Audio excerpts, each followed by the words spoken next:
वाराणसी लोकसभा सांसद चंद्रशेखर आजाद भले ही इंडिया गठबंधन के साथ न हो, लेकिन कांग्रेस के प्रति उनका रुख अक्सर नरम ही रहा है। इस बीच चंद्रशेखर आजाद का कांग्रेस पार्टी के साथ विलय पर रिएक्शन सामने आया है। इंडिया गठबंधन को समर्थन दिए जाने से जुड़े एक सवाल के जवाब में चंद्रशेखर आजाद ने प्रतिक्रिया दी है। अखिलेश यादव ने मंगलवार को सोशल मीडिया साइट एक्स पर एक पोस्ट किया। अक्सर तो उनकी पोस्ट में किसी न किसी पार्टी या नेता का नाम होता है या किसी आरोप प्रत्यारोप का जिक्र होता है, लेकिन इस पोस्ट में ऐसा कुछ भी नहीं था। कन्नौज सांसद ने लिखा कि जैसी संगत वैसी वाणी, कह गए सब संत ज्ञानी।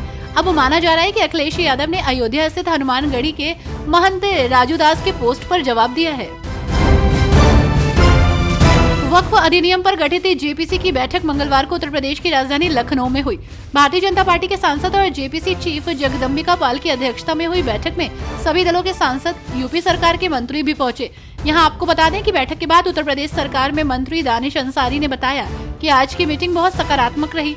यूपी सरकार वक्फ संशोधन बिल के समर्थन में है और उन्होंने कहा कि सबकी भावना है कि गरीब मुसलमानों का कल्याण हो, वक्फ की जमीन रेगुलेट हो और सही उपयोग में आए।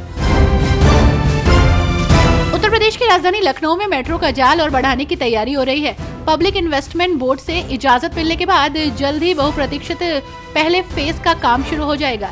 इसके साथ ही यूपी मेट्रो रेल कॉर्पोरेशन ने 6 नए कॉरिडोर बनाने की रूपरेखा तैयार कर दी है, जिससे पूरे शहर की कनेक्टिविटी बढ़ेगी।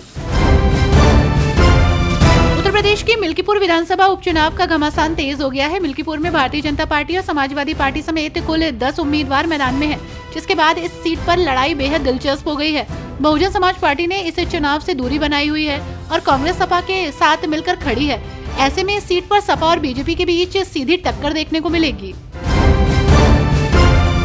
नगीना लोकसभा सीट से सांसद चंद्रशेखर आजाद ने कांग्रेस पार्टी और राहुल और प्रियंका गांधी से रिश्तों को लेकर बड़ी बात कही है। उन्होंने कहा कि वो प्रियंका गांधी को अपनी बहन मानते हैं और उनके लिए अपना खून तक देने को तैयार हैं। उन्होंने कहा कि मैं आज भी उन्हें बहन और दीदी ही बोलता हूं। उत्तर प्रदेश स्थित सहारनपुर से भारतीय राष्ट्रीय कांग्रेस के सांसद इमरान मसूद ने वक्फ अधिनियम पर राजधानी लखनऊ में हुई बैठक में योगी सरकार के जवाब पर प्रतिक्रिया दी।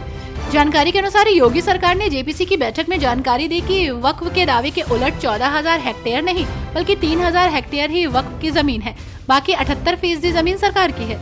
वहीं अब इस पर कांग्रेस सांसद ने कहा कि कब्रिस्तान, दरगाह, मस्जिद और सरकार वक्फ नहीं मान रही है। यूपी के सीएम योगी आदित्यनाथ द्वारा वक्फ बोर्ड की तुलना भूमाफिया से करने पर AIMIM सांसद असदुद्दीन ओवैसी ने कहा कि वक्फ बोर्ड एक वैधानिक निकाय है जिसका गठन संसद में कानून पारित करने के बाद होता है। मैं उनके बयान की निंदा करता हूं। यूपी में वक्फ संपत्तियों का गजट नोटिफिकेशन किसने जारी किया? सरकार गजट नोटिफिकेशन जारी करती है।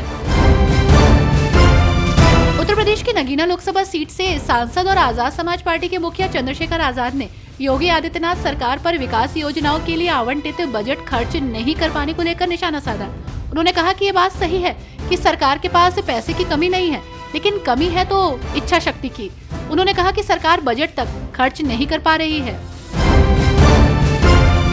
प्रयागराज में आयोजित महाकुंभ में बुधवार 22 जनवरी को योगी सरकार की कैबिनेट बैठक हो रही है।